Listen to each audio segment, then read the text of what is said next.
प्रथम दिन ही हम कुछ भी नई सामग्री का उपयोग। नमस्ते फ्रेंड्स, मैं खुशबू मिश्रा स्वागत करती हूं अपने चैनल खुशबू मिश्रा ब्लॉग में। कैसे हैं आप सब? मुझे कमेंट में जय माता दी जरूर लिखिएगा।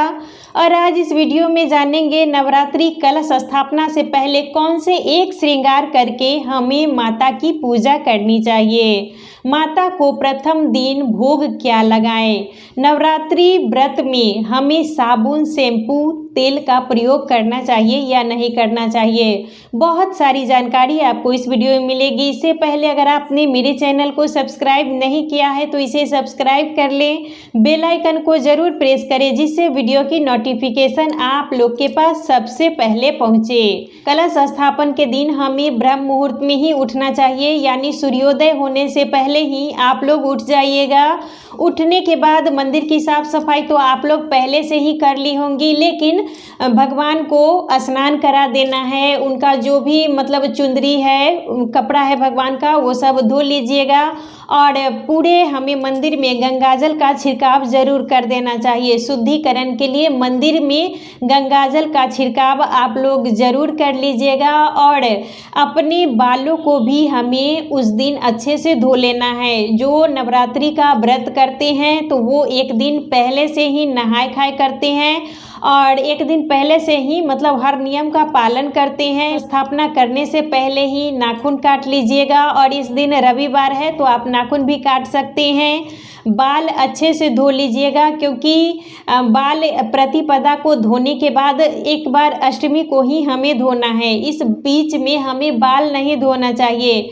और सिंदूर भी हम प्रतिपदा को लगाते हैं और उसके बाद हमें सिंदूर नहीं लगाना है। अष्टमी के दिन ही हम लोग बाल धोते हैं और सिंदूर लगाते हैं। और इस बीच में जब हम माता को सिंदूर लगाते हैं तो वही सिंदूर हम अपनी मांग में भर लेते हैं, लेकिन हम अपनी सिंदूरदानी से सिंदूर का उपयोग नहीं करते हैं। और बिंदी वगैरह भी मतलब जो कुछ भी आप लगाना है, 4-5 बिंदी आप एक जगह मतलब चिपका के और रख दीजिएगा। उसी बिंदी का हमें यूज करना है। नई कोई भी बिंदी या मतलब कुछ भी सिंदूर, बिंदी जो सुहाग की सामग्री होती है, हमें नवरात्रि के बीच में नहीं यूज करना है। हम प्रतिपदा को जो चीज़ नई उपयोग करना चाहते हैं वो करेंगे और उसके बाद हम अष्टमी को ही सिंदूर लगाते हैं, बिंदी लगाते हैं और जो कुछ भी मतलब करना होता है वो अष्टमी को ही करते हैं। इसके लिए जो आप साड़ी रखी हैं, सूट रखी हैं, तो वो उसको आप अच्छे से धो लीजिएगा। धोने के बाद ही हमें पहनना है। और हमारे इधर नियम है, हम लोग मतलब 1 या 2 जिनकी जो क्षमता है उसके अनुसार साड़ी खरीद लेते हैं। लाल, पीली, यही सब माता के पूजन में हमें साड़ी का प्रयोग करना चाहिए। और वही साड़ी पहन के हम लोग पूजा करते हैं और वही साड़ी को खोल के फिर रख देते हैं। फिर जब हमें पूजा करना होता है तो फिर वही साड़ी कपड़ा पहनते हैं। उसको जूठा नहीं किया जाता है, यानी अखरा साड़ी जिसे कोरा साड़ी कहते हैं, वही साड़ी हम लोग नया रखते हैं और वही साड़ी पहन के पूजा करने का नियम है। क्योंकि और जो साड़ी कपड़ा होता है उसको हम पहन के खाए पिए रहते हैं तो फिर हम माता का पूजन कैसे कर सकते हैं। इसीलिए आप पूजा के लिए मतलब 1-2 वस्त्र अलग रख लीजिएगा और उस वस्त्र को पहन के हमें खाना नहीं है। आप पूजा कर लीजिए और पूजा करने के बाद फिर उसे हमें चेंज कर देना है। और फिर जब आपको पूजा करना होगा तो उस वस्त्र को फिर से पहन लीजिएगा। और जो वस्त्र हम पहनते हैं पूजा करते समय इस नवरात्रि में, तो उसको मतलब खंगाल के ही रखना चाहिए। उसमें सर्फ साबुन का उपयोग हमें नहीं करना चाहिए। नवरात्रि में तो ऐसे नियम है कि हमें साबुन वगैरह यूज नहीं करना चाहिए। नियम तो है ही, साबुन नहीं लगाना है, बालों में तेल नहीं लगाना है, शैम्पू नहीं लगाना है। व्रत करते हैं वो इन नियमों का पालन करते ही हैं। और कपड़े को भी जो वो पूजा कर रही हैं उस वस्त्र को सर्फ में नहीं धोया जाता है। और जो पुरुष होते हैं वो शेविंग वगैरह भी नहीं करते हैं। वो प्रतिपदा को ही जो काम करना रहता है नाखून काट लेते लेते हैं, शेविंग कर लेते हैं और तिथि को ही नाखून काटते हैं, शेविंग करते हैं, या जो भी मतलब बाल वगैरह जो महिलाएं हैं वो धोती हैं और उसी दिन सिंदूर लगाया जाता है। माता का पूजन करने से पहले हमें अच्छे से सज सवर के ही पूजा करनी चाहिए। पैर में आप लोग महावर जरूर लगा लीजिएगा, मतलब बहुत ही मतलब अच्छे से हमें सज सवर के ही माता का पूजन करना चाहिए।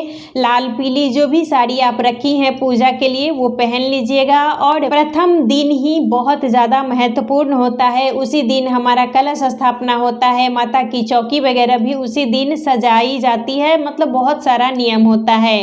तो हमें उस दिन अपने घर को भी ज़रूर सजाना चाहिए। आपका जो मुख्य द्वार है, जहाँ पर आपका मेन गेट है, उस आप लोग मुख्य दरवाजे को मतलब अच्छे से सजा लीजिएगा।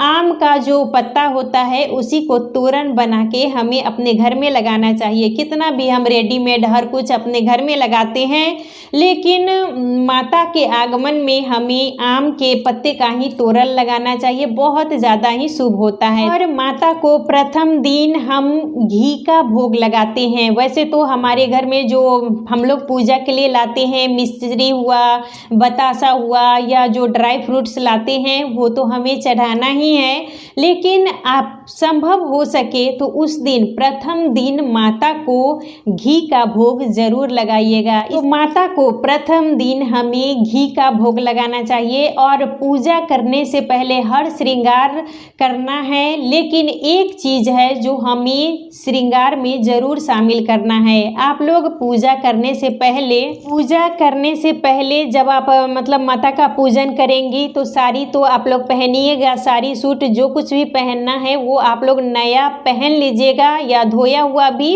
अगर पूजा करके आप रखी हुई हैं उस पर कुछ खाई पी नहीं है तो उसको भी आप पहन सकती है। नियम तो हम लोग के इधर है कोरा साड़ी ही पहनने का। हम लोग एक दो साड़ी रखते हैं, उसी से पूजन करते हैं और उसमें मतलब कुछ खाया पिया नहीं जाता है, और कुछ करें या श्रृंगार में ना करें, लेकिन आपको पूजा करने से पहले अपना जो ये चूड़ी या लहठी जो कुछ भी पहनती हैं पुराना उसको हटा दीजिएगा, क्योंकि अभी हम लोग पितृपक्ष भी चल रहा था तो वो अशुद्ध ही हो जाता है। और कोई भी व्रत त्यौहार में हमें नई चूड़ी या लहठी पहन के ही पूजा करनी है। और प्रथम दिन ही हम कुछ भी नई सामग्री का उपयोग करेंगे, और उसके बाद हमें अष्टमी को ही आपको जो पहनना है वो पहन सकती हैं। तो आप प्रथम दिन हम पूजा करेंगे, उससे पहले हमें अपना जो ये चूड़ी है पुराना वो हटा देना है। आपके पास जो कुछ भी है, नई चूड़ी है या आप लहठी पहनती हैं, लहठी को बहुत ज़्यादा ही शुद्ध माना जाता है तो इसे हमें ज़रूर पहनना चाहिए, तो इसको हम पहन लेंगे। आप जो पुराना है उसको हटा दीजिएगा और नई चूड़ी लहठी पहन के ही हमें पूजा करनी चाहिए, क्योंकि जो ये हम लहठी पहने रहते हैं वो अशुद्ध ही माना जाता है, क्योंकि अभी पितृपक्ष चल रहा था और पूजा पाठ में हमें शुद्धता का विशेष ध्यान रखना चाहिए। तो और कोई श्रृंगार आप कीजिए ना कीजिए, नया पहने या ना पहने, लेकिन कम से कम आपको लहठी जरूर पहननी चाहिए। नई लहठी पहन के ही आपको माता का पूजन करना चाहिए। इस नवरात्रि में प्रथम दिन से ही हमें बच्चों को काजल का टीका जरूर लगाना चाहिए। काजल का टीका लगाने से कोई भी मतलब उसके ऊपर नेगेटिविटी जो भी होती है वो खत्म हो जाती है, तो उसका असर नहीं होता है। तो आप लोग प्रथम दिन से ही बच्चों को काजल का टीका लगाइएगा। आँखों में भी काजल लगा सकती हैं। और अपना जो मुख्य दरवाज़ा है जहाँ पर आपका मेन गेट है, तो प्रथम दिन आप छोटा सा मतलब काजल है आपके पास तो काजल से ही काला टीका लगा दीजिएगा। और नहीं तो अगर घर में आपका कोयला है या कुछ भी मतलब काला चीज़, तो उससे अपने मुख्य दरवाजे पर थोड़ा सा काला जरूर लगा देना चाहिए, क्योंकि दुर्गा पूजा में दोनों चीज़ ज़्यादा होती है, पूजा पाठ भी ज़्यादा होता है और जो बुरी शक्ति भी होती है वो ज़्यादा प्रभावित करती है।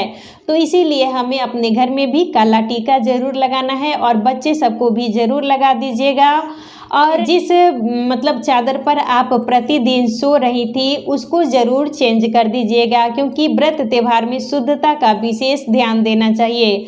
तो आप व्रत कर रही हैं तो आपको नियम से मतलब श्रद्धा पूर्वक ही कोई काम करना चाहिए। जो पहले का मतलब चादर वगैरह है उसको ज़रूर बदल दीजिएगा। हमें इन्हीं सब नियमों का पालन ज़रूर करना चाहिए। और नवरात्रि के प्रथम दिन पूजा करने से पहले आप लोग लहठी या चूड़ी जो पहनती हैं वो ज़रूर पहन लीजिएगा। ये श्रृंगार करने के बाद ही हमें पूजा करनी चाहिए, क्योंकि इस पितृ पक्ष में हम मतलब जो कुछ भी पहनते हैं उसी को पहन के हम पितरों को मतलब खाना देते हैं, पानी देते हैं, तो अशुद्ध ही हो जाता है।